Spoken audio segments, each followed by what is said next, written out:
The distress beacon had been screaming for 6 hours before I woke up enough to hear it.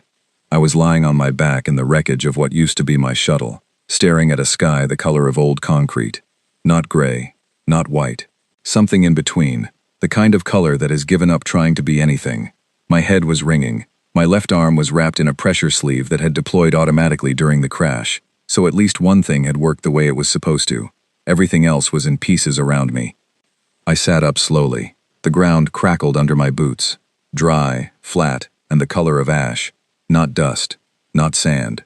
Something harder than both. Like the planet's surface had been baked until it stopped caring about texture. There were no plants, no wind, no sound at all except for the beacon still cycling through its tone, over and over, because no one was coming, and it did not know that yet. I turned it off. The quiet that followed was the loudest thing I had ever heard. My name is Owen Carr. I was a salvage engineer on contract with a mid-tier recovery firm based out of the Helion Station cluster, which is a fancy way of saying I flew alone to places that had been broken, collected what was worth collecting, and flew back. I was good at it. I had been doing it for 11 years. I had never crashed before, not once, and I remember thinking that was almost funny. 11 years without a scratch, and the one time I decide to take a shortcut through an uncharted transit corridor, I end up face down on a planet that does not appear in any navigation database I have ever seen. I pulled up my wrist display. The signal was weak. The crash had damaged the transmitter array, but I could pull basic planetary data from the passive scanner built into my suit. The planet had a catalog designation, the kind assigned automatically by survey probes that pass through a system, scan everything in a few seconds, and move on. The designation translated to something like surveyed, abandoned, do not return. Not do not land. Not environmental hazard. Not restricted zone. Do not return. Those are different words. Return implies someone had been here before. Return implies they had chosen to leave, and then someone, whoever wrote that tag, had decided they should never come back. I stood up, rolled my shoulder, decided nothing was broken that mattered, and started looking for water. The shuttle was a total loss. The forward section had crumpled against a rock shelf, and the fuel cells had burned out on impact. There was no repairing it. I had a pack of emergency supplies, a portable toolkit, 2 weeks of compressed rations, a suit that could recycle my air for about 48 hours before it needed to be manually refreshed, and whatever I could salvage from the wreckage before the structural integrity of what remained gave out. I spent the first 2 hours pulling everything I could out of the shuttle: spare suit components, a handheld cutter, 3 coils of high-tension cable, a portable solar array, folded into a panel the size of a book, which I immediately set up, because this planet, dead as it was, still had a sun. It was pale and distant, and gave off light the way an old lamp gives off light, tired, but present. The terrain was flat in every direction for as far as I could see, and then it stopped being flat.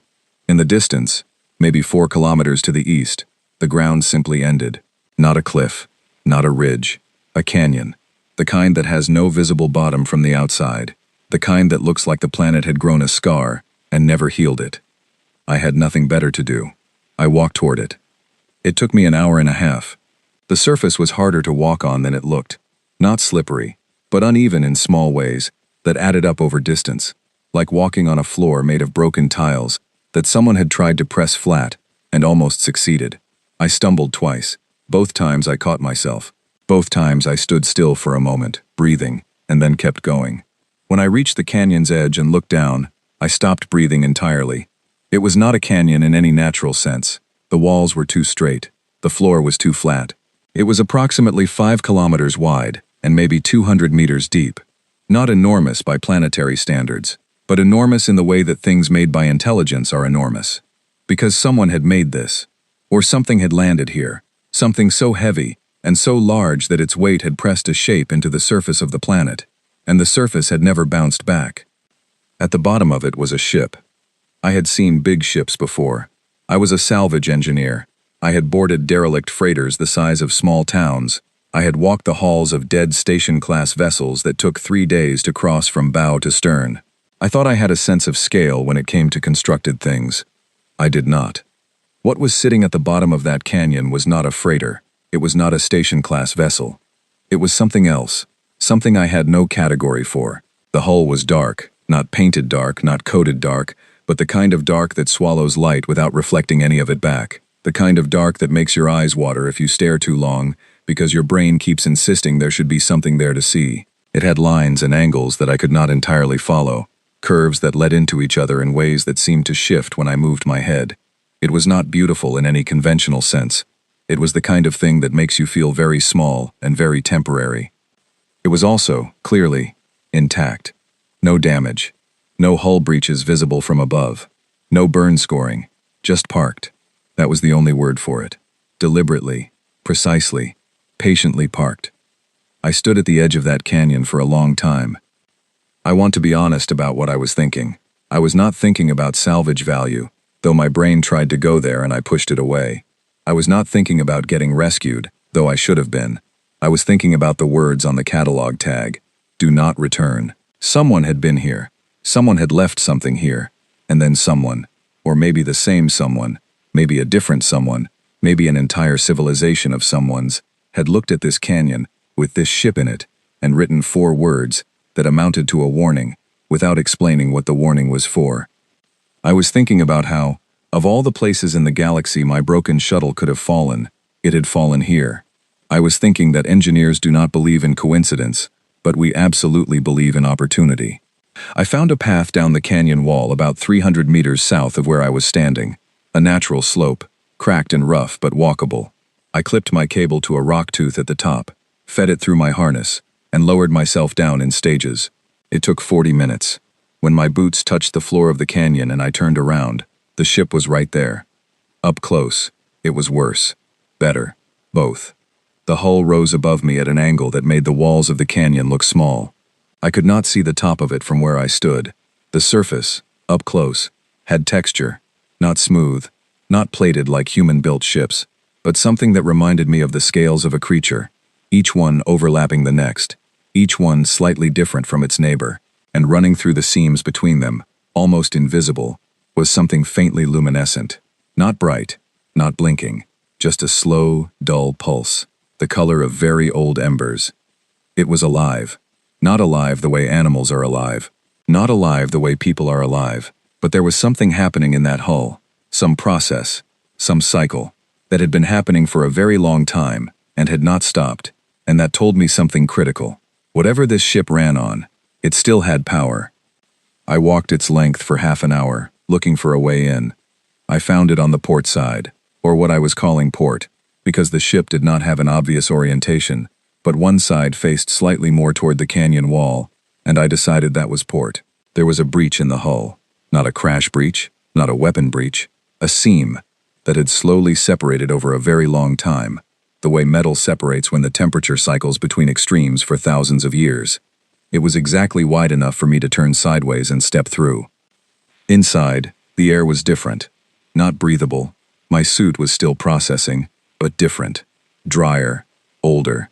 The kind of air that has been sitting still for so long it has stopped being air and started being atmosphere in the geological sense. The corridors were tall and wide, built for something larger than me, and the ceiling curved overhead in that same unsettling way that the exterior did, angles resolving into each other without quite making geometric sense. The lights were dim, not off, dim. A low, residual illumination that came from no visible source, just bled through the walls like the ship was holding on to the last of something it had been given a long time ago. I walked for 20 minutes before I found what I was looking for, without knowing I was looking for it. The room was round, larger than the corridors. At its center was a console, not a panel, not a screen, but a physical structure rising from the floor, dark and seamless, and shaped in a way that suggested it was meant to be touched, meant to be interacted with by hands. There was something almost familiar about the height of it, the angle of the surface, almost ergonomic for something my size. I stood in front of it for a full minute. My suit was giving me no radiation warnings, no atmospheric danger alerts, no biological hazard flags. Every sensor I had said the room was safe. I thought about the tag, do not return. I thought about my shuttle, crushed against a rock shelf 4 kilometers away. I put my hand on the console. The ship breathed. That is the only word for it. A long, slow, deep sound moved through the floor, and the walls and the ceiling. Not mechanical, not structural, not the sound of something switching on, but the sound of something that has been holding itself very still for a very long time, releasing that effort. The pulse in the hull brightened, slightly, just enough. The lights in the corridor outside the round room shifted color, warming by 2 degrees towards something almost yellow. And then, very slowly, from somewhere inside the structure of the console itself, a tone, single, clear, low, not an alarm, not a startup sequence. The kind of sound that means, I hear you. I am here. You may proceed. I let out a breath I had not known I was holding. Whatever this ship was, it had been waiting. And whatever it had been waiting for, apparently, was something warm-blooded and stubborn enough to walk across a dead planet and put a hand on a console it had no business touching. That was me. I had no idea, standing in that dim round room on a world with no name, what I had just started.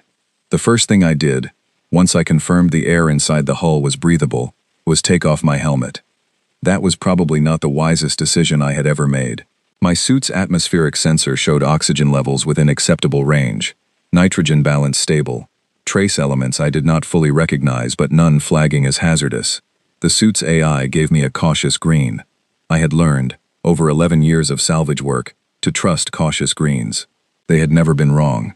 The air tasted like stone and time, like the inside of a mountain, like something that had been completely still for so long that it had settled into itself, layer by layer, until stillness was simply what it was. It was cold. Not dangerously cold, but the kind of cold that gets into the back of your throat and reminds you that warmth is a temporary condition, that every warm thing in the universe is eventually going to run out. I put my helmet back on after 60 seconds. Not because anything was wrong, just because I needed to think, and cold air in my lungs was competing with my ability to do that. I sat down on the floor in front of the console and looked at it. The console did not look back. It had no visible sensors, no camera lenses, no input array I could identify, but it felt attentive. That is not a rational thing to say, and I know it, but rational is not always the most accurate framework, and the most honest thing I can tell you is that the room felt like a place that was paying close attention to what was happening in it. I pulled out my portable scanner and started a full passive sweep, non-invasive, just light, the kind of scan you do when you want information without announcing that you want it. What came back took me several minutes to process. The ship was approximately 4.1 kilometers long, 16 primary decks, 47 secondary compartments, power source located in the aft section, readings unlike anything in my scanner's database, not fusion, not antimatter, not any of the 6 drive types I had been trained to identify. Something older, something that had been running on its own, sustained by a principle I could not immediately name, for what the scanner estimated was somewhere between 8,000 and 13,000 standard years. That number sat in my head for a while. 8,000 years, at minimum. Whatever had built this ship, whatever species had parked it in this canyon on this forgotten planet, they had been gone for a very long time, long enough that no living species I knew of remembered them, long enough that the war, or the disaster, or whatever had ended them, had faded into the kind of deep history that gets called legend, and then gets called myth, and then stops being called anything at all. I should have been afraid. Looking back, I understand that the appropriate emotional response to sitting alone in a 13,000-year-old alien warship on a planet marked "Do Not Return" was fear. But fear requires a certain sense of normalcy to push against. My shuttle was destroyed. I had 2 weeks of rations. No rescue was coming because no one knew I was here. Fear needed something to save me for, and at that moment, I could not identify one. So instead, I got to work. The scanner had located what appeared to be a central data core, 3 decks down from where I was sitting, roughly amidships. Getting there took 40 minutes because the ship's interior was not intuitive to navigate on foot. Corridors branched in directions that felt slightly wrong, like someone had designed the layout based on a logic I did not share. Some passageways were sized for something larger than me. Others were tighter. I had to turn sideways twice. The floor in one section had a slight upward curve that never resolved, giving the impression that I was always walking slightly uphill, even when I leveled out again. The lighting followed me, not dramatically, not a spotlight tracking my movement, but the ambient glow in the corridors I entered brightened by about 10% as I moved through them, and dimmed slightly behind me. The ship was watching, responding, not intelligently, not yet, but the way a sleeping animal responds to sounds, Not waking up, but shifting. The data core room was larger than I expected. The ceiling vaulted upward into darkness that my headlamp could not fully reach. In the center of the room, encased in a structure that looked almost like a tree, not organic, but branching, ascending, each branch terminating in a hexagonal node, was something pulsing at a steady rhythm. A blue-white light, slow and even, the heartbeat of the ship made visible. I sat in front of it for a long time before I touched anything. Here is what I knew about alien data systems from 11 years of salvage work. Every species encodes information differently. Every species has different security philosophies. And attempting to access a system you do not understand is a reliable way to corrupt it, lock it, or in rare and exciting cases, wake up something in it that was better left sleeping. I had a rule about alien data cores. The rule was, do not touch. I touched it anyway. The response was not immediate. It was not dramatic. Nothing lit up. No alarms. No defensive protocols. Or if there were, they evaluated me and decided I was not a threat, which was either reassuring or insulting. I could not decide which. What happened was this: warmth. The surface of the core structure was cold when my fingers landed on it, and then, over about 30 seconds, it warmed. Not to a burning temperature, not even to body temperature. Just to room temperature, exactly, as if it was matching me, calibrating itself to something alive and present. And then, from somewhere inside it, something communicated. Not in words, not in images, in sensation. A feeling of weight, a lot of weight, and then a feeling of stillness, of deliberate stillness, the kind you choose rather than the kind imposed on you. And then something like a question, not the words of a question, the feeling of one. Something asking, what are you? I have thought a lot about how to answer that question in the years since. What I said in that moment, sitting on the floor of a data core room on a dead planet, was this. I said, out loud, to a machine that could not hear voices, my name is Owen. I crashed here. I am trying to figure out what you are. The warmth in the surface increased by 1 degree. I decided to interpret that as acknowledgement. I came back every day. The days were long on that planet, approximately 31 standard hours of light, though light was a generous term for the pale, tired illumination that the distant sun provided. I had set up my portable solar array outside the breach in the hull, running a cable through to a small charging station inside. My suit's air recycling was holding. My rations were holding. I was, by the most stripped-down definition of the word, fine. Each day I went to the data core room and sat with it for several hours. Each day the interaction grew slightly more complex. By the 4th day, the system was producing tones in response to my speech. Not words, but patterns that had structure, that varied based on what I said. By the 7th day, the tones had resolved into something that occasionally felt like short, clipped answers. Yes and no delivered as feeling rather than sound. I started calling it Kess. I do not know where the name came from. It arrived in my head one morning while I was eating a compressed ration bar and thinking about the ship, and it fit in the way that some names just fit. Not because they mean anything, but because they sound like what they are. Kess. Clean. Short. Attentive. She and I had started thinking of the ship in that way, not because the Varric had gendered it, but because I needed a pronoun and she felt right. She responded to the name within 2 days, not to the sound of it, but to the concept. When I addressed her directly, the response was faster. The name Varric came from the data itself. On the 9th day, I managed to access what appeared to be a basic historical record. A fragment, corrupted in places, but readable in broad strokes with the help of my scanner's translation matrix, and a very long, very patient morning. The Varric. The word appeared repeatedly, associated with the ship, associated with the planet, associated with a period of history that my translation matrix placed somewhere between 8 and 11,000 years before the present. They had been a species of some kind.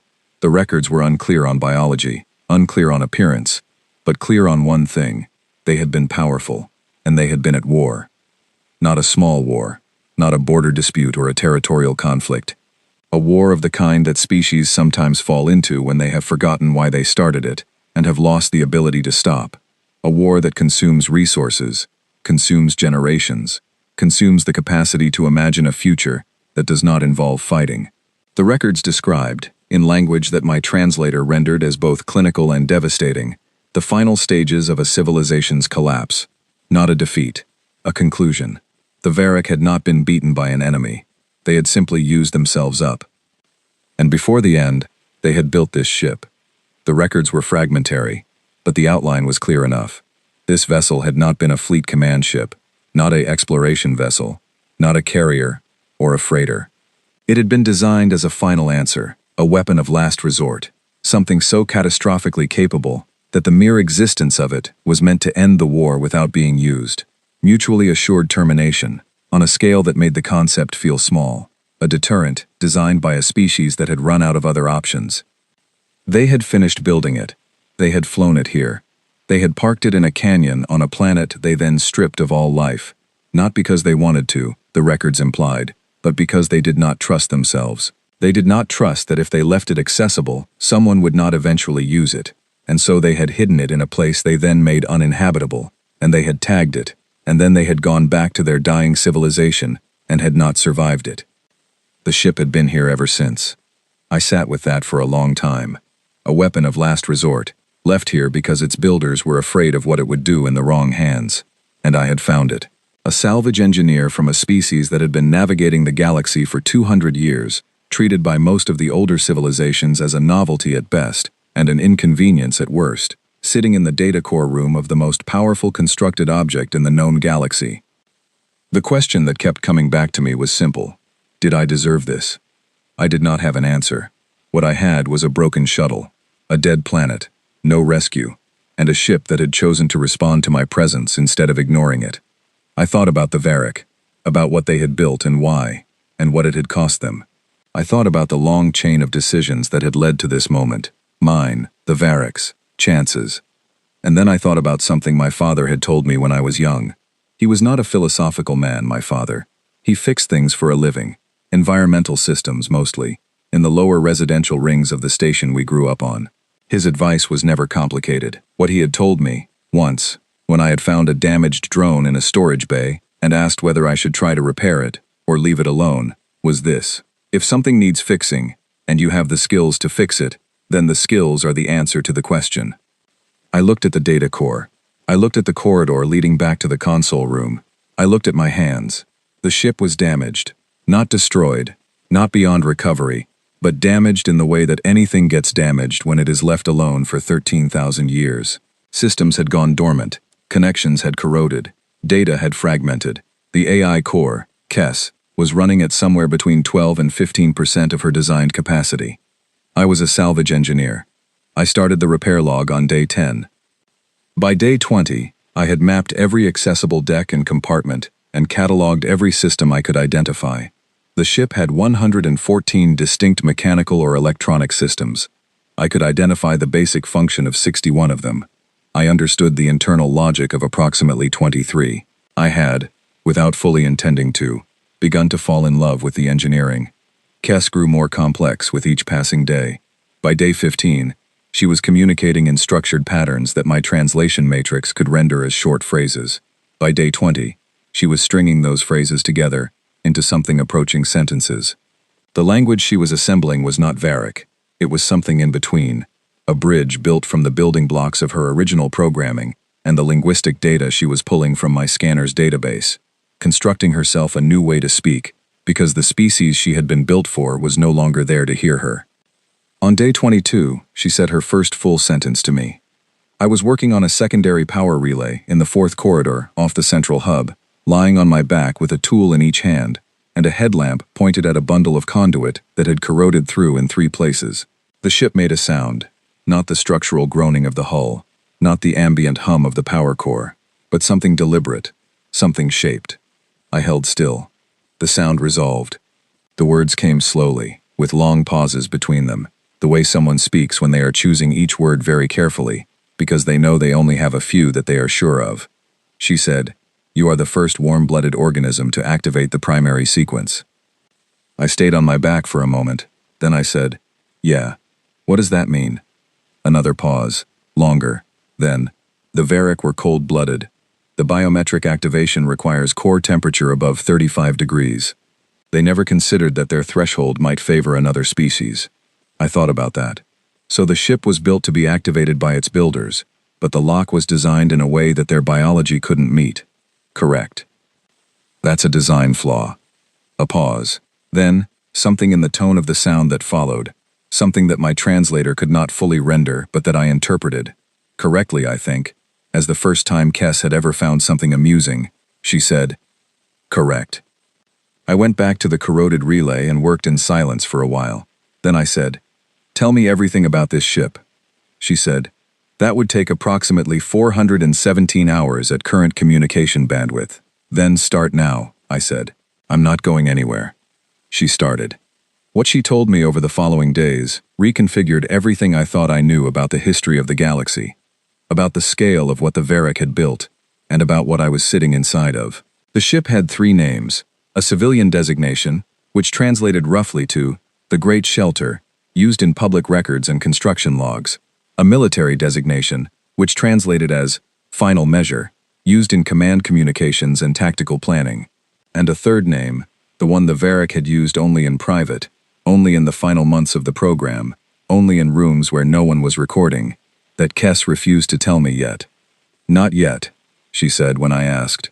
"When you understand what this ship is, I will tell you what it is called."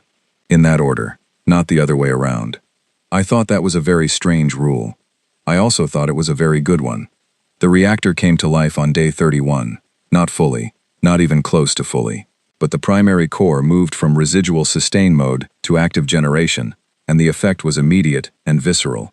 The lights in every corridor brightened, a warm gold replacing the dim residual glow, and a low vibration moved through the entire hull, through the floor under my boots, through the walls under my hands, through the air itself. The ship felt alive in a new way, more present, more aware. Kess's voice, when she spoke that evening, was clearer than I had ever heard it, stronger, more precise. She said, "Owen." I said, "I hear you." She said, "Thank you." That was the moment I knew, with complete certainty, that I was not leaving this ship. Not until it was fixed. Not until everything that the Varric had abandoned here out of their own fear was repaired and restored and ready. And not because I intended to use it the way it had been designed to be used. I had no desire to end wars. I had no enemies I wanted to threaten. But because it was broken, and I could fix it. And my father's voice was somewhere in the back of my head, saying what he always said. The skills are the answer to the question. What I had not yet told Kess, what I was not sure how to say, was that I had, on day 26, managed to get a weak but functional signal out through the ship's communications array, routed through the solar array, and bounced off the planet's upper atmosphere. Not a distress signal. A very short, very specific message, addressed to a single recipient. My cousin Dara. The message said, "Bring tools. Bring people you trust. Do not tell anyone where you are going. I will explain everything when you arrive, but I need you to trust me." I had signed it with a single word that Dara would understand, that we had used between each other since childhood to mean, "This is real. This is not a joke. I need you to believe me." I had signed it with her name for me. I had signed it, "Your Owen." Then I had gone back to work, and I had waited. The ship arrived on the 47th day.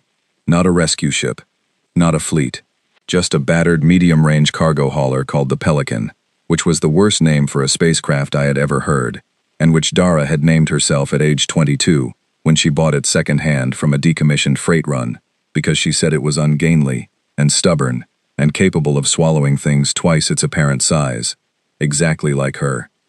She dropped through the canyon's upper atmosphere at an angle that told me she had found the signal rather than the coordinates by guesswork, which meant she had flown better than her license technically allowed, which was completely normal for Dara.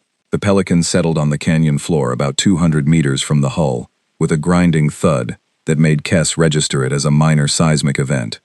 I was already walking toward it when the ramp came down. Dara was the first one out.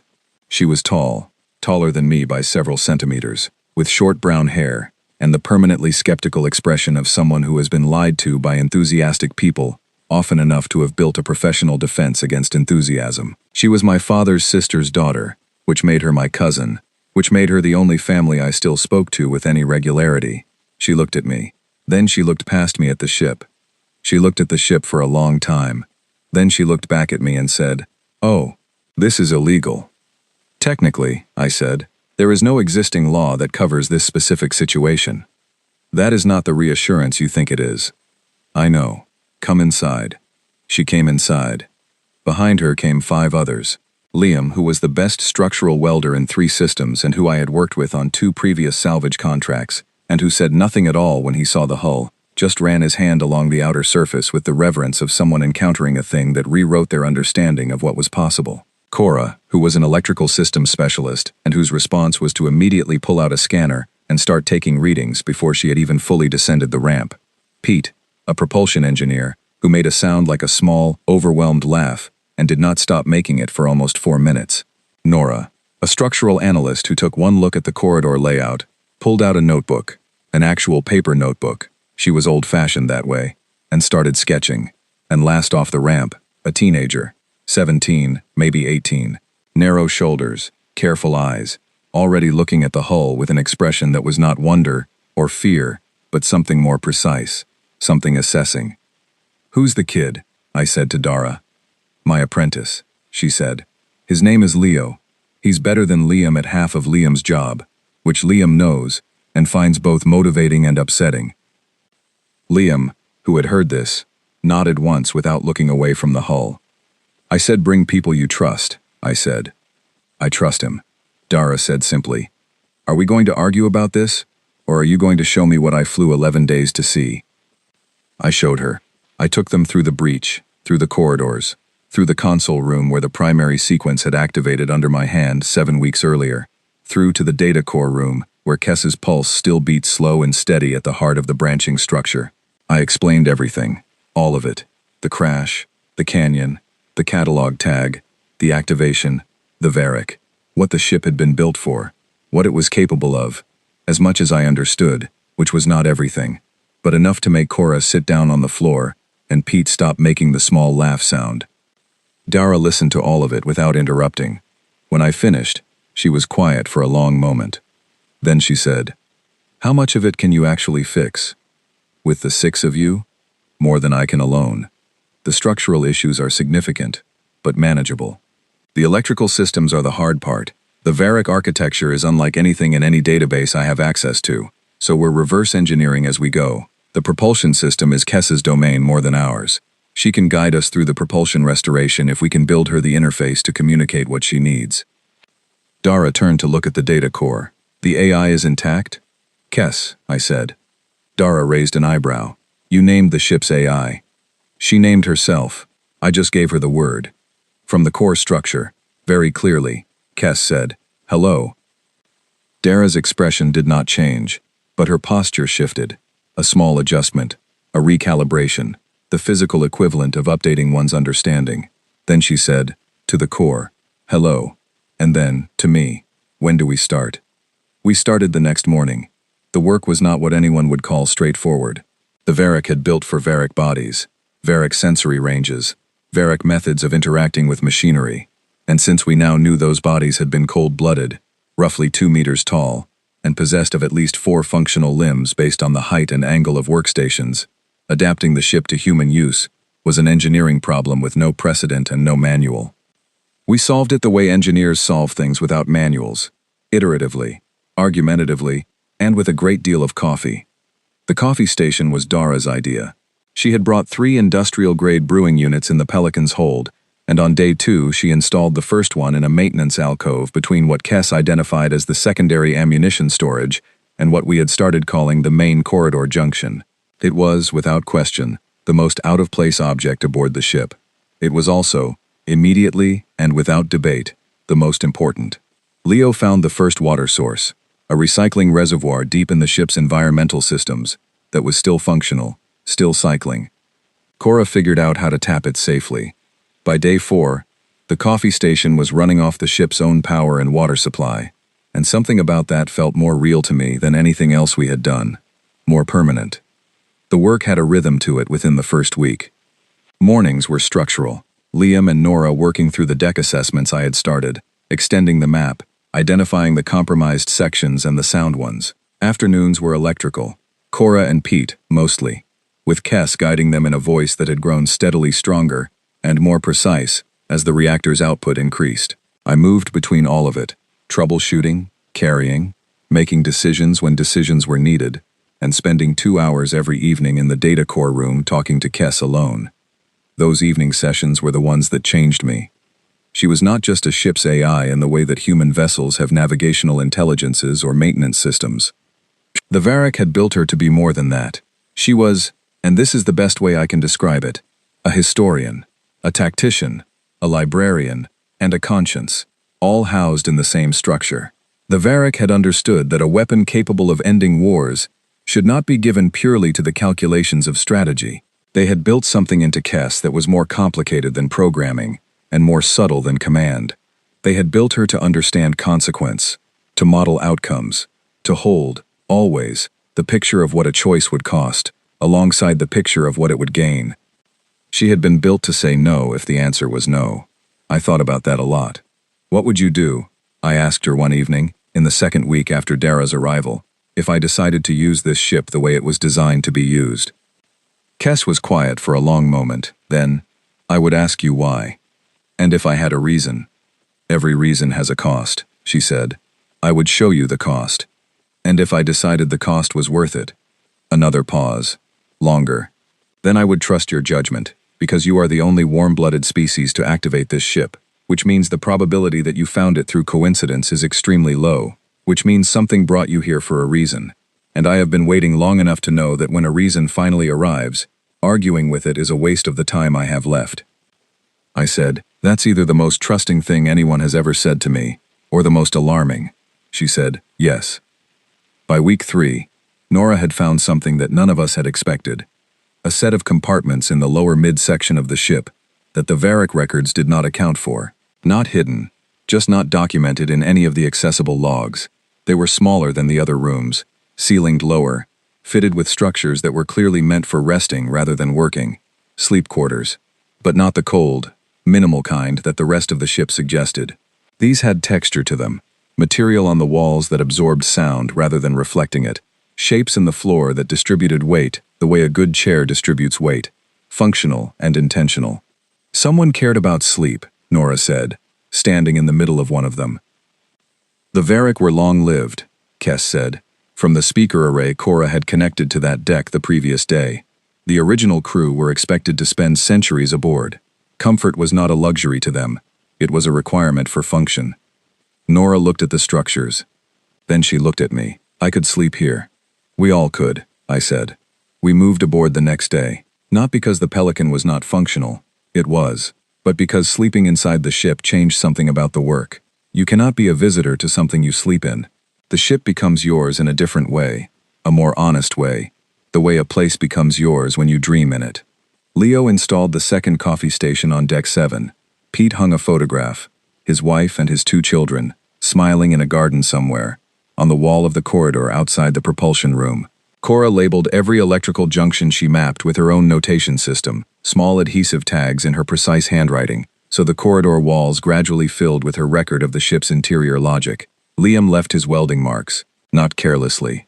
Liam was never careless, but visibly. The welds you could see were his, and they were clean, and they were there, and they said, a human hand did this. It was on day 39 after Dara's arrival, day 86 since my crash, that everything changed. I was in the corridor junction when Kess spoke through the wall speakers at a volume she had not used before. Not loud enough to frighten, but loud enough to stop everything. She said, there is a ship in the upper atmosphere. The work stopped. All of it, simultaneously, as if someone had cut a wire. I said, what kind? Grethian military configuration, Kess said. A patrol vessel. Medium class. They are scanning the surface. I looked at Dara. Dara looked at me. Can they detect us? I said. Negative, Kess said. The hull's passive optical and sensor dampening is fully functional. It has been since activation. To their instruments, this canyon contains nothing of interest. Can they detect the Pelican? A pause. 1 second. 2. I have extended the dampening field. The Pelican is now covered. However, the extended field is drawing additional power. If they remain for more than approximately 4 hours, the draw will affect non-essential systems. How non-essential? The coffee stations. Liam made a noise of genuine distress. I went to the console room and watched the Grethian ship on the passive display Kess had activated for me. A soft blue rendering, like a map drawn in light, showing the canyon walls, the ship's position at the bottom, and the tiny moving point of the patrol vessel's signal high above. It circled, twice, 3 times, running its scans on a surface that gave it nothing back. I watched it for 2 hours and 40 minutes. Then it left. I stayed at the console for a long time after it was gone. The display held the last known position of the patrol vessel as a fading trace, and I watched it fade until nothing was left. I had not been afraid while it was happening. I noted that about myself. I had been focused. I had been alert. I had been running calculations. How long? How much power? What if? But I had not been afraid. And now that it was over, I was. That was backward from how fear usually works, and I understood why. Fear during a crisis is about survival. Fear after a crisis is about awareness, the sudden, full recognition of how close the edge had been. There was a Grethian patrol vessel looking for something on this planet. Maybe routine, maybe not. Either way, the galaxy had noticed that something had happened in this region, even if it did not yet know what. We did not have as much time as I had thought. I went back to the corridor junction. The crew was already gathering without being summoned. They had watched the display through the network Cora had extended to 3 secondary screens, and they were there when I arrived, and they were quiet, and they were looking at me. I looked back at all of them. Liam, Cora, Pete, Nora, Leo, with those careful eyes that never stopped measuring. And Dara, who already knew what I was going to say because she knew me, because she had known me since we were small, because knowing me was something she had turned into a professional skill. I said, "We work faster." She nodded once. We worked faster. The propulsion system came online on day 94, not fully. The Varric had designed redundancies into their propulsion architecture that made it nearly impossible to bring the full system live without every component functioning, a safety feature that I had initially found frustrating and later found admirably cautious. But the primary drive was live, the maneuvering arrays were live, and when Kess ran a low-power test that moved the ship 5 centimeters forward on its base supports and then 5 centimeters back, the whole crew felt it through the floor, and nobody said anything for a full 30 seconds. Leo, who had not spoken much in the weeks he had been aboard, he listened more than he talked, which was something I had come to respect about him, said, very quietly, "She moved." She moved. I agreed. On day 103, I decided she needed a name. The Varric's civilian name, the military designation, and the whisper name that Kess still had not told me. None of those belonged to me, but this ship, the one Liam's welds were on, the one Cora's labels covered, the one Pete had hung his family photograph outside of, this one did. I thought about the Varric, about what they had done with this ship, which was build it and then hide it, because they were afraid of what it would become. I thought about humanity, about human colonies getting blockaded, about human traders getting regulated into poverty by species that had been navigating the stars for 3,000 years and had no interest in making room for the new ones. I thought about the margin, the space between having enough and not having enough, between being considered and being ignored, between power and the lack of it. That was where humans lived. That was where we had always lived. I named her the Margin.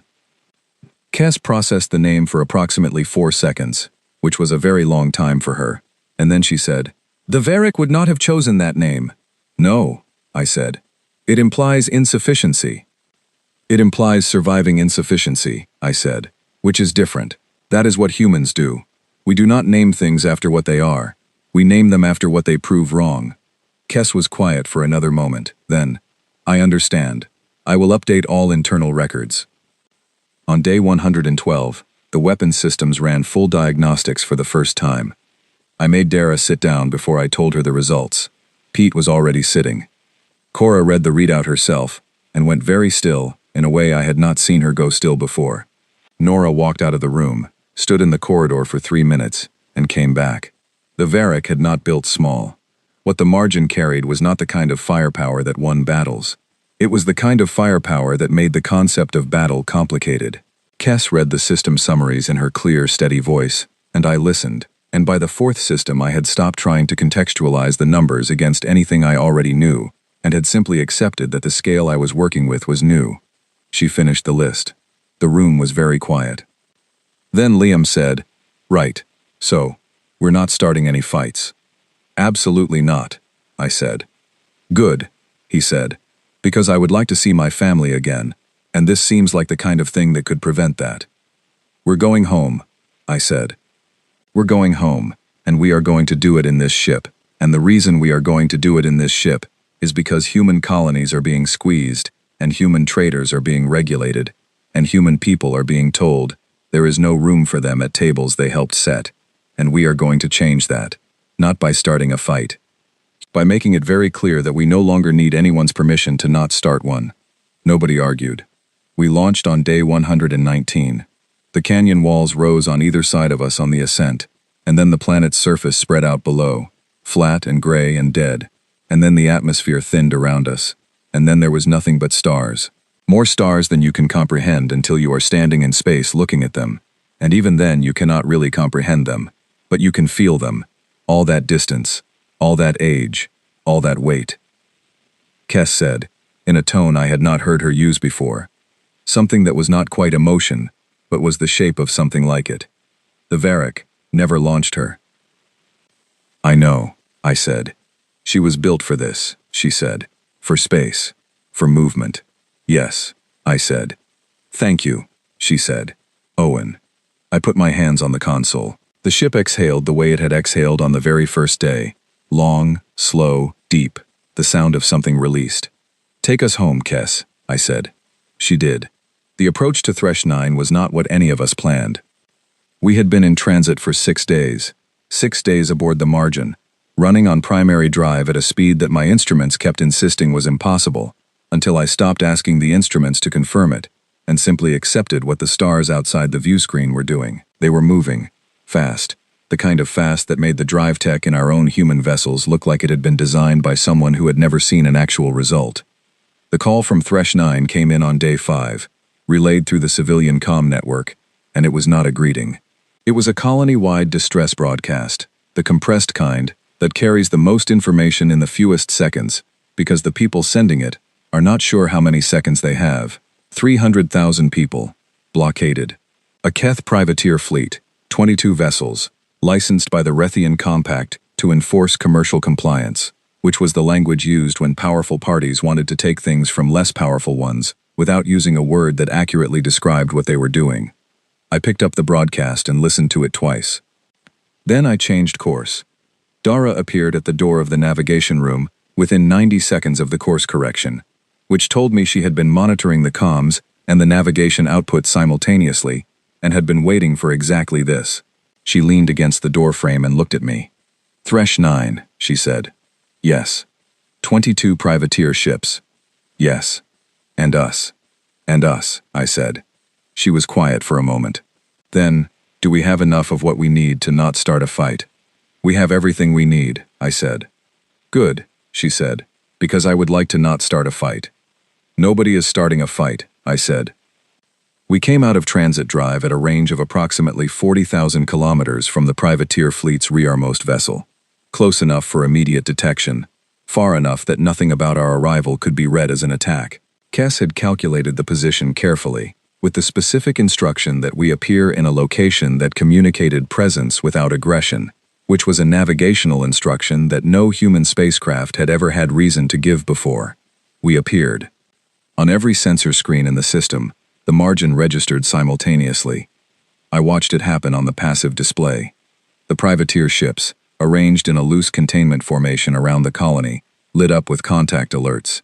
Then, and this I could read in the sudden adjustments of their trajectory plots, the small involuntary corrections of ships that had received information their crews were not prepared for, they hesitated. 4.1 kilometers. That was how long the margin was, stem to stern. The largest ship in the privateer fleet was 340 meters. Kes said, very calmly, I am receiving targeting queries from 16 of the 22 vessels. Are any of them actually locking on? No, she said. They are querying, running the ship against their databases. What are they finding? Nothing, she said. I am not in any database they have access to. I thought about that.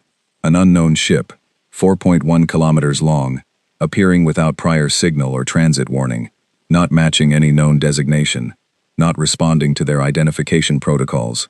I thought about what that would look like from the bridge of a 340-meter privateer vessel whose entire operational model depended on knowing what the things in front of it were. I thought it probably looked like a very bad day. "Open a channel to the fleet command vessel," I said. Kess opened it. I waited 3 seconds. For no reason, other than that 3 seconds felt like the correct amount of time to let silence do some of the work for me. Then I said, "Keth Privateer Fleet at Thresh 9. This is the margin.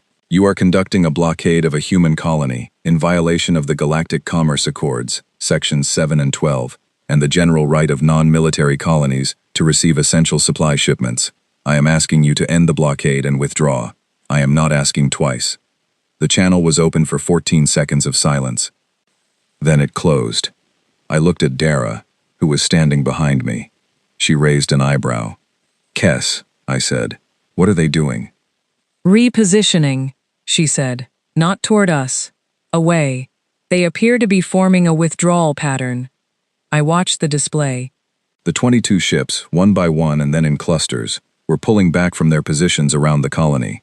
Not fleeing, not the erratic scatter of ships that have been fired on, but the deliberate, coordinated withdrawal of ships that have made a decision about what is and is not worth their time.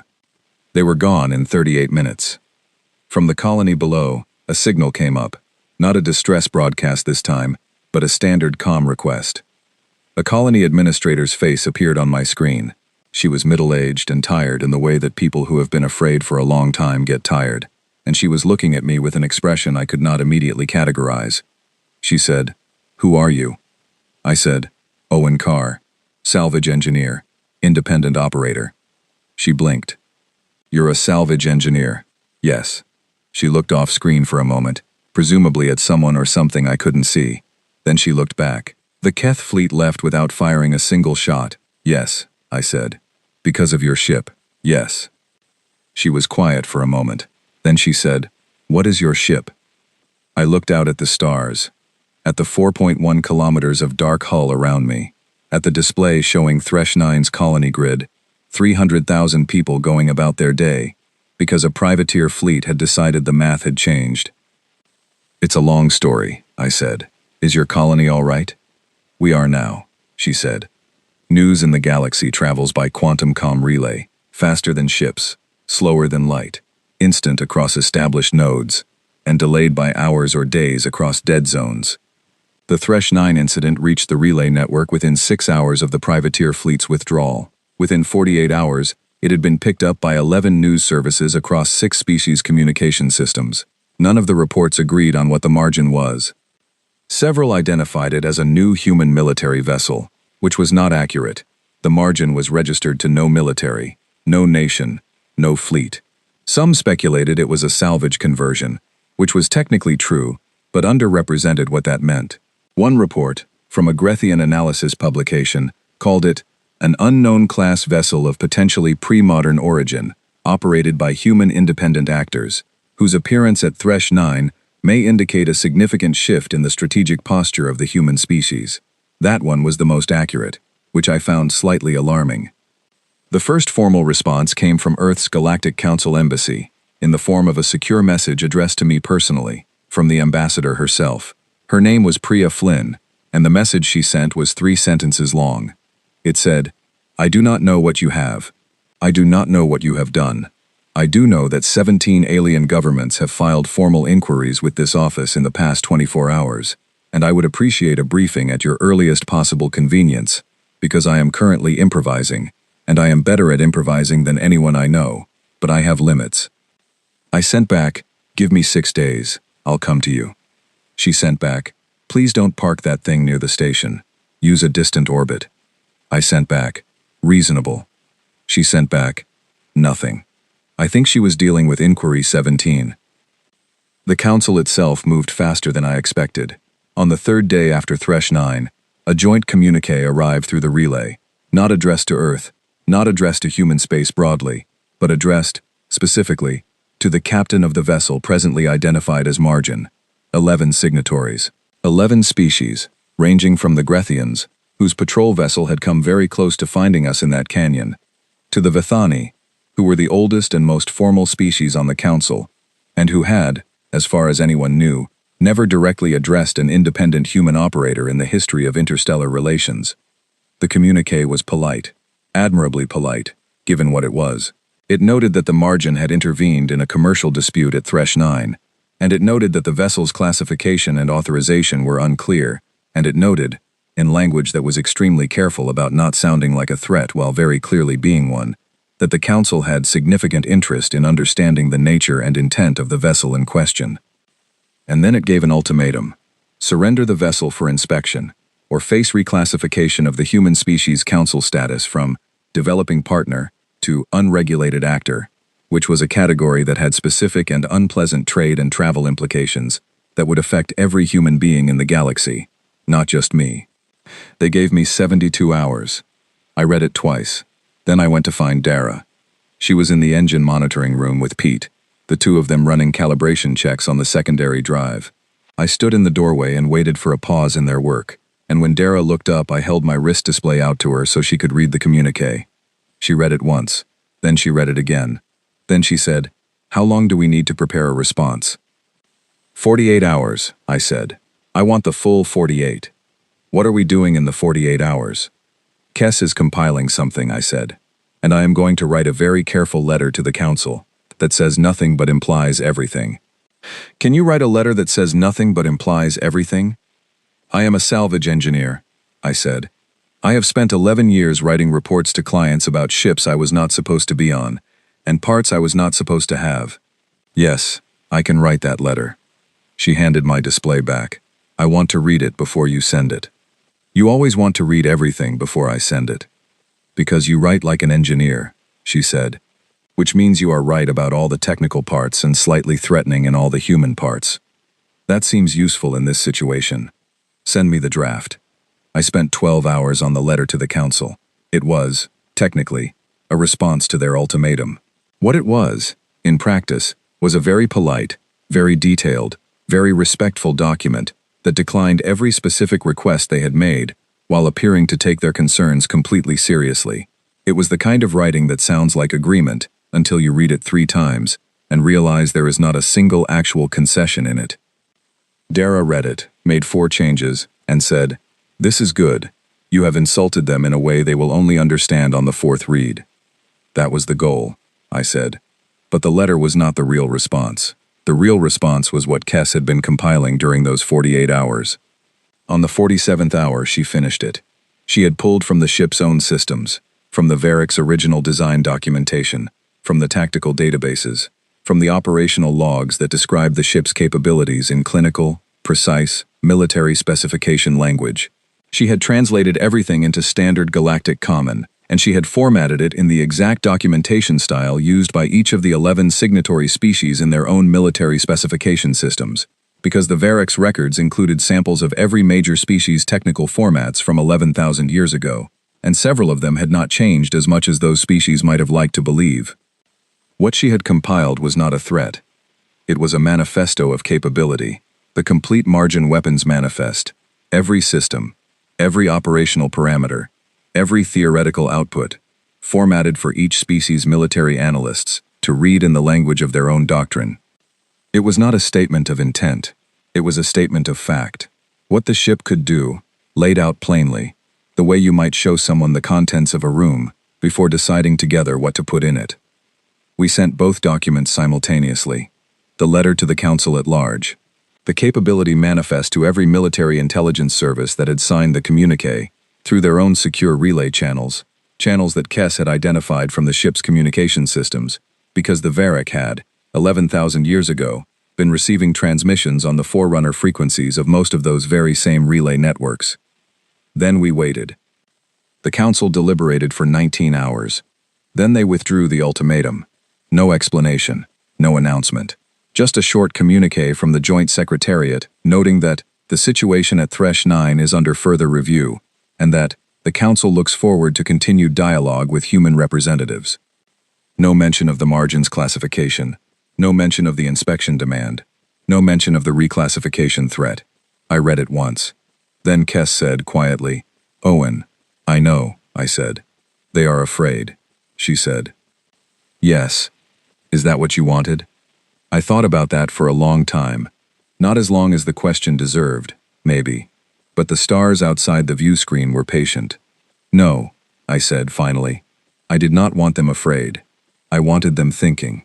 Fear is just what happens in the space before thinking, when the math changes and the old answers stop working. Kess was quiet for a moment. Then, the Varric believed that showing an enemy what you had was the beginning of peace.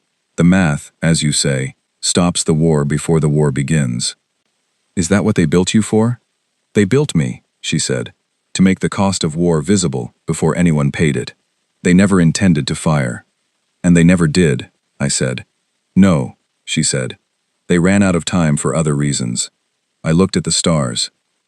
We won't, I said. The Grethian admiral, whose name was something my translator rendered as a combination of tones rather than syllables, but who I had begun thinking of as the admiral, because no other qualifier was necessary, sent a private channel message 48 hours after the council's withdrawal. It was brief. He said, "How are you not afraid?" I sat with the question for a while. The honest answer was complicated, and I had not yet had enough sleep, and the honest answer to very good questions almost always suffers from insufficient sleep. But I answered it anyway, because it deserved an answer. I said, "We are afraid. We have been afraid since we first looked up at the sky and understood how large everything was. We have been afraid every time we went somewhere new, every time we met a species that could see us as insignificant, every time the math suggested we should not succeed. We are still afraid right now." I paused. "We have just had a very long time to practice doing things anyway," I said, "and we got very good at it." He closed the channel. I sat in the quiet of the navigation room and looked at the stars, and I thought about what the Varric's whisper name for this ship might be. And I thought about the colony at Thresh 9, where 300,000 people were not afraid today who had been afraid 6 days ago. And I thought, we are just getting started. The signal did not look like anything at first. Kess found it on a routine deep-range sweep, one of the passive sensor arrays the Varric had built into the hull that had no equivalent in any human or council technology. Sensors that could reach beyond the outer boundary of charted space and read the electromagnetic texture of what lay beyond. We had been running them continuously since launch, more out of habit than expectation, the way you run background processes on a system, because disabling them feels like a gamble you have not earned the right to take. She found it on a Tuesday, by the ship's calendar, which had been set to Earth Standard Time, because Dara had insisted and I had agreed, and she brought it to me quietly, at the beginning of the morning cycle, before anyone else was awake. She said, "Owen, I need to show you something." The display she assembled was not dramatic. No flashing alerts, no alarm tone, just a soft rendering in the blue light of the passive readout, a pattern of signals, repeating at irregular intervals, originating from beyond the outer rift. The rift was the boundary of charted space in the galactic eastward direction, a region of dense stellar debris and gravitational anomalies that made navigation difficult enough that no species had yet built permanent infrastructure past it. There were survey records of the space beyond it, old ones, and some more recent drone data, but nothing that suggested significant activity. The pattern Kess showed me was not natural. It had structure, repetition with variation, the signature of transmission, of encoded information, not the chaotic rhythm of stellar events. Something was broadcasting from beyond the rift. "How long has this been going on?" I asked. "The signature has been present in archived deep-range data from the Varric's records for 11,000 years, she said. However, the signal was dormant, background level, for most of that period. In the last 14 months, it has increased in intensity by a factor of approximately 800. I looked at the readout. That is a significant increase. Yes. What is it saying? I cannot decode the content, she said, but I can tell you about the behavior pattern associated with the source, based on cross-referencing the signal with the passive gravitational and optical data from the same region. Tell me. She was quiet for a moment, not hesitating. Kess did not hesitate. Organizing. 6 star systems in the outer rift region, she said, each with previously documented planetary bodies, are no longer showing those planetary bodies in their current optical data. The planets are gone. I looked at her, or rather, I looked at the core structure in the way that I had come to look at it when I was speaking to her directly, the way you look at a person's face rather than their hands, even when their hands are doing the talking. How gone? I said. Completely, she said. Not destroyed in the conventional sense, There is no debris field consistent with collision or detonation. The mass is simply absent, as if it was removed. The room was very quiet. How long did each removal take? I said. Based on the last optical survey data for each system versus current readings, between 3 and 11 days per system. And the systems were inhabited. 3 of the 6 were documented as uninhabited, she said. The other 3 had small populations, survey stations, resource extraction teams, long-range observer posts, belonging to various species. None of the populations have made contact since the last optical survey. I sat down. I did not plan to sit down. My legs made the decision. I said, how long, until whatever this is, reaches inhabited space at its current rate of progress? Assuming consistent rate of expansion, and based on the distance between the outer rift systems and the nearest permanent colonies, she said, approximately 22 months. I thought about Thresh 9, about the privateer fleet that had left without a shot because of the math. I thought about the Council and their ultimatum, and the 11 species whose combined military power had been enough to threaten the reclassification of humanity. I thought about what 22 months meant. I said, how complete is your analysis? 96.3% confidence in the signal source origin, 89% confidence in the behavior pattern classification. The 6 missing planetary systems are confirmed beyond any analytical doubt. What's in the remaining 10% of uncertainty? The possibility that I am misinterpreting the data, she said, which I am including for accuracy, rather than because I believe it is likely. What do your Varric databases say about this? A pause longer than her usual. The Varric had records of something they called the Silence. It is referenced in 17 separate historical texts and in 12 strategic documents. Always obliquely, always in the context of something the Varric feared encountering and hoped they never would. The texts describe it in terms that I can only translate approximately. A force that reduces, that erases, that moves through settled space without communication and without engagement, leaving nothing behind. The Varric considered it the only threat for which the margin had been designed, and which they were grateful had not appeared during their own time. They built this ship to fight something they hoped they would never need to fight. Yes, she said, that appears to be correct. I stayed in the navigation room for a long time after that. The stars outside the view screen looked the same as they always did. But I could not see the rift from here. It was on the far side of the galaxy's chart from our current position. But I knew it was there, and I knew that 11,000 years ago, a species of cold-blooded beings had built a ship to answer something that had now arrived.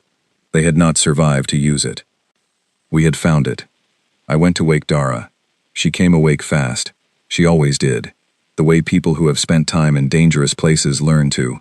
And she sat up and looked at my face and said, without me saying anything, how bad? I told her everything. She was quiet for a long time when I finished. Then she said, we cannot fight this alone. No, I said. We need the Council. Yes, I said. She looked at me.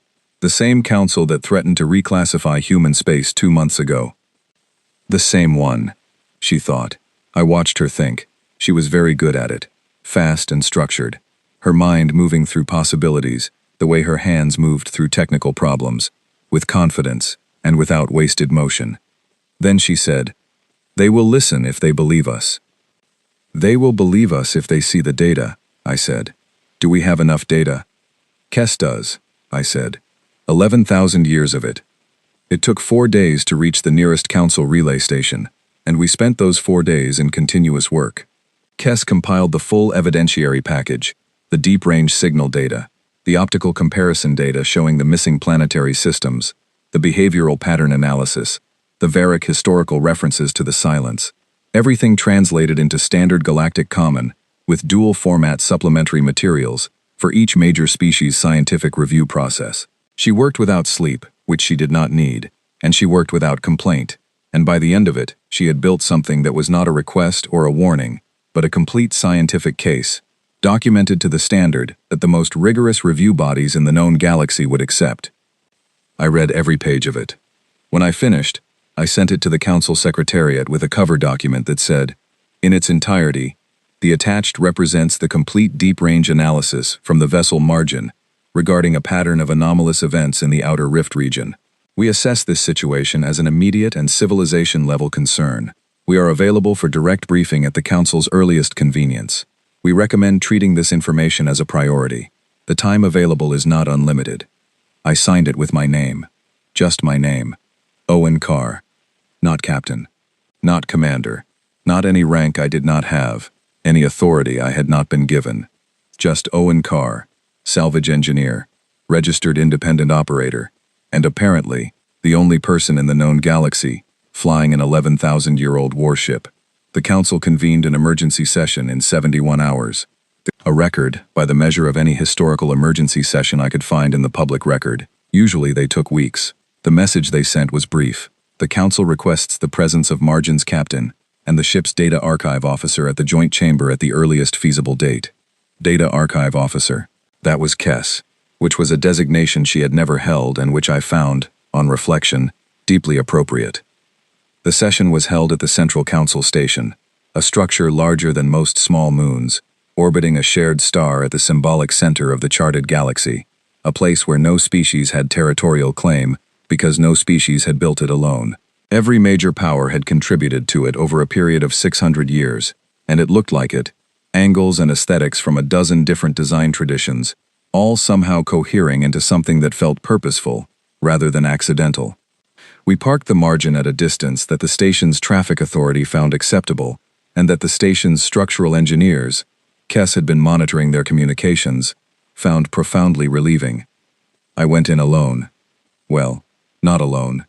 Dara came. Kess came in a form she had developed over the preceding weeks. A speaker unit we had fitted to a mobile cart, compact and undramatic, because Kess had decided that being dramatic about her physical form was a waste of attention that could be spent on the actual conversation. The chamber was enormous. Every species had their own section, their own delegation style, their own way of occupying space.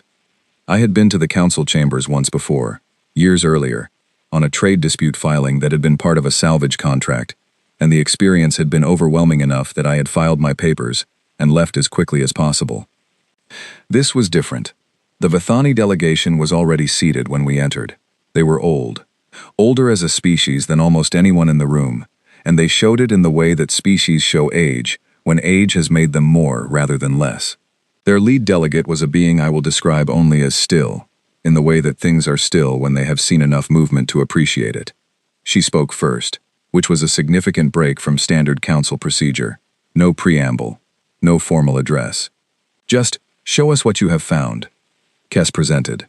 For 2 hours and 40 minutes, she presented. The signal data, the missing systems, the behavioral pattern, the Varric records, the estimated timeline, the nature of what they were calling the silence. The chamber was very quiet for a very long time when she finished. Then the Grethian admiral, who was, I had not known until that moment, also a council delegate, leaned forward and said, "How confident are you in the 22-month estimate?" 89%, Kess said. "What is in the remaining 11%? The possibility that the rate is accelerating," she said, "in which case the timeline would be shorter." The chamber was quiet again. I looked around the room. 11 species, the combined intelligence, the combined resources, the combined history of civilizations that had been navigating the stars for thousands of years before humanity had learned to look up.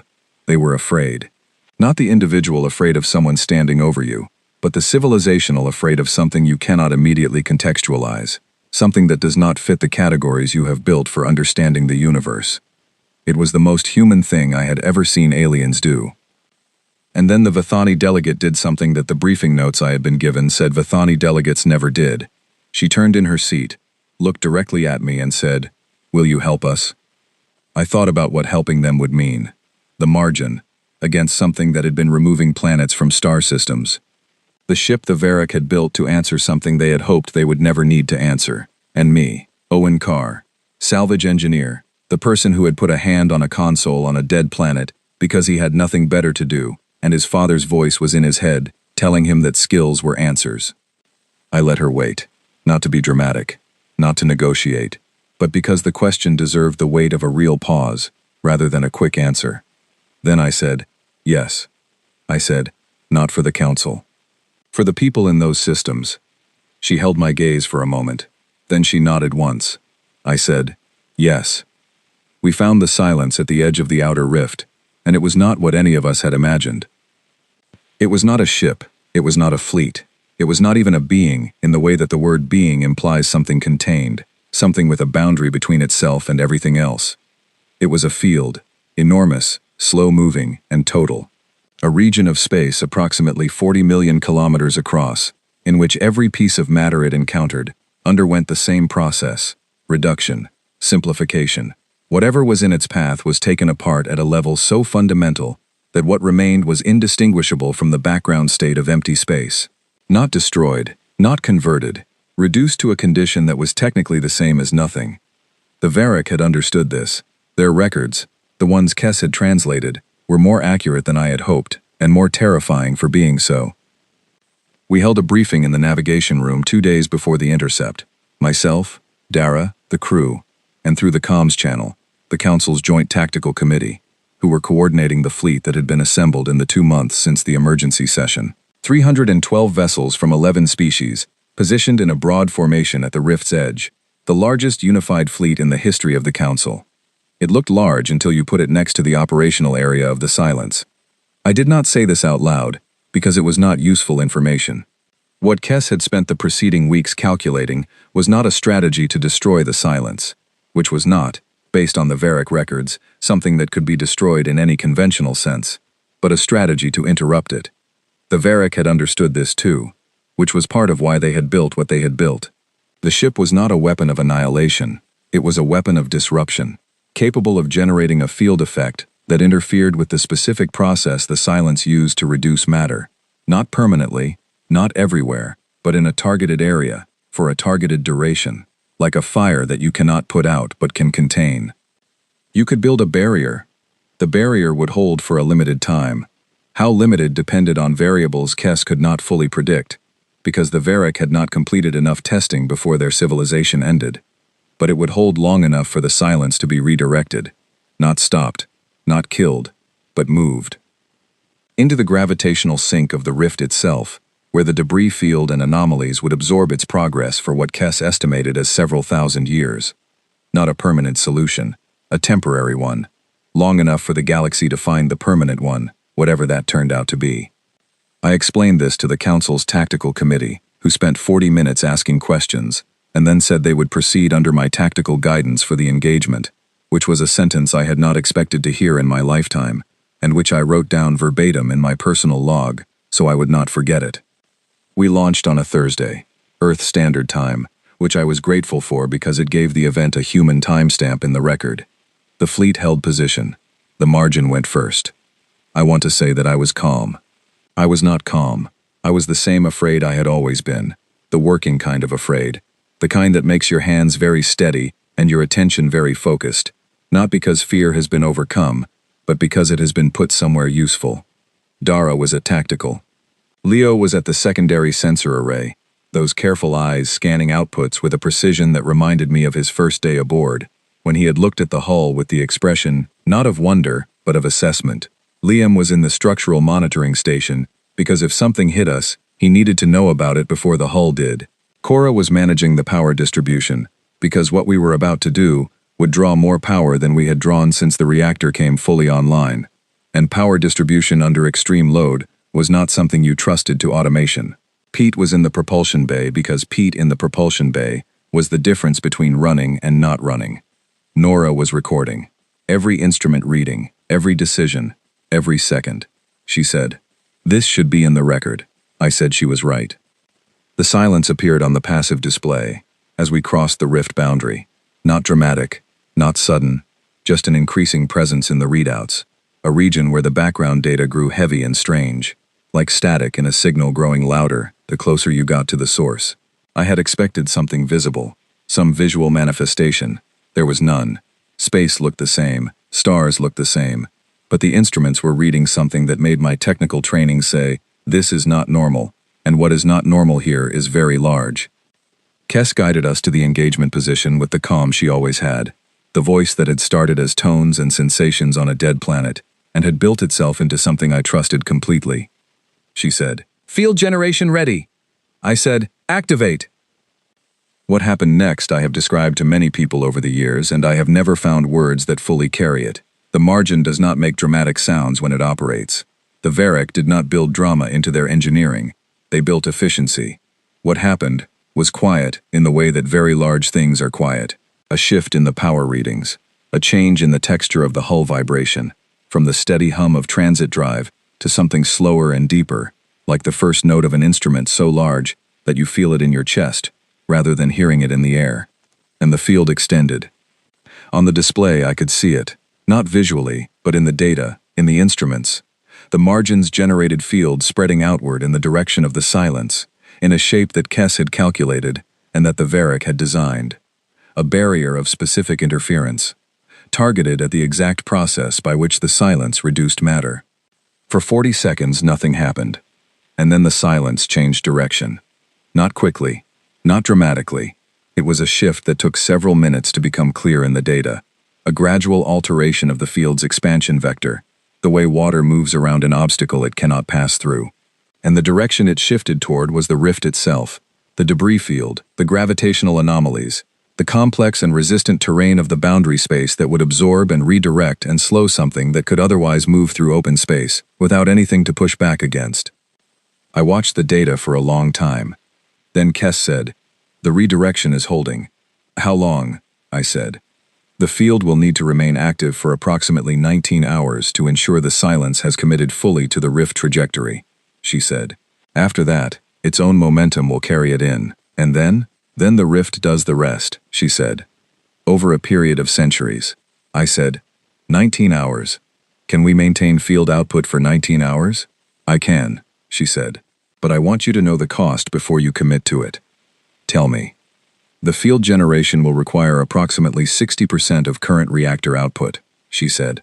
"For 19 hours, the reactor will survive, but systems currently using that power will go offline. Life support, navigation, propulsion. This ship will be stationary and dark for 19 hours. I looked at Dara. She had already run the same math. I could see it in her face. "What's the risk level?" I said. "Unknown," Kess said. "The risk is whatever comes for a stationary ship with no propulsion and minimal life support over a 19-hour period in the outer rift." "Coffee stations?" Liam called from his station, with a seriousness that was only partially a joke. "Offline," Kess said. "I am sorry." There was a brief silence. Pete said, "Do it." Cora said, "Do it." Nora, without looking up from her recording instruments, "Obviously do it." Leo said nothing. He just nodded once. Liam said, "For the record, I am doing this with a clear conscience and no caffeine, and I would like that noted." I looked at Dara. She said, "Owen." I said, "I know." She said, "Do it." I said, "Kess, maintain field output. Redirect non-essential power. Keep us in the dark as long as you need to." She said, "Understood." The lights went out. Not completely. Emergency lighting, amber-toned and low, kept the stations visible, kept faces readable across the room. But the hum of the ship changed again, going lower, going deeper, going to that fundamental note that the Varric had built at the heart of everything they made. And outside the view screen the stars were the same, and the silence was moving, slowly and inevitably, in the direction it needed to go. We sat in the amber light for 19 hours. We talked. Not about the mission, not about the situation, about other things. Dara told a story about a cargo contract that had gone spectacularly wrong 3 years before she came to find me, involving a falsified manifest and 2 very confused customs officials and a species of amphibians who had been extremely calm about the whole situation. Pete told us about his garden, the one he had been growing in his station quarters for 6 years, the one he was going to expand when he got back. Nora read from a paper notebook, actual written words, things she had been composing privately, and she did not explain them, just read them, and they were good. Leo told me, for the first time, about where he had grown up. A deep space mining station, 20 families, no gravity most of the time. He had learned to navigate corridors by touch in the dark, because the power cut out regularly. He had learned to assess structural integrity by sound, because there were no instruments to spare. He had learned to be useful before he knew the word for it. I said, "That is why you are good at this." He said, That is why you recognized me. I thought about that for a while. Kes spoke every hour with a status update. Calm, clear. The silence was moving. The trajectory was holding. The field was stable. Reactor output consistent. 17 hours. 15. 12. 8. At the 4-hour mark, Dara fell asleep in her chair. I did not wake her.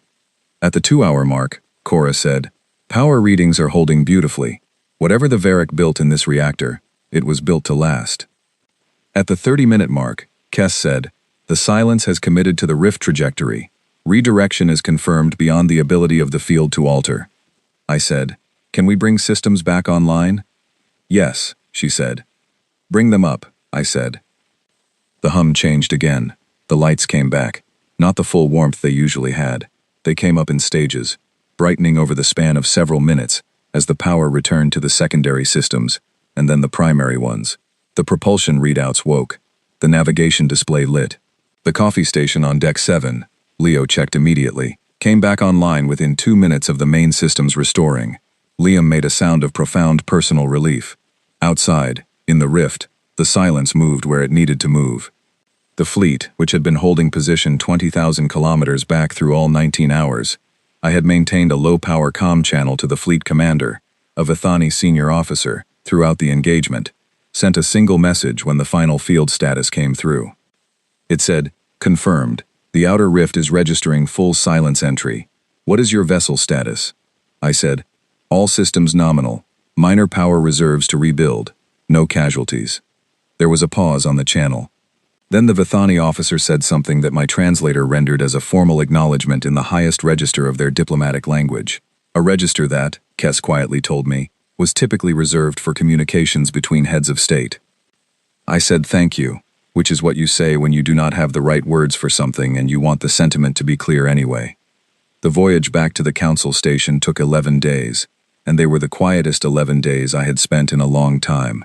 Not because there was nothing to say, but because everything that needed to be said was taking time to settle into the shape it would eventually have. Experience needs time to become memory. Memory needs time to become meaning. I spent those days in the data core room each evening, talking to Kes. On the 9th day I said, "Tell me the third name." She was quiet for a moment. Then she said, "In the Varric's language, the sound does not translate directly.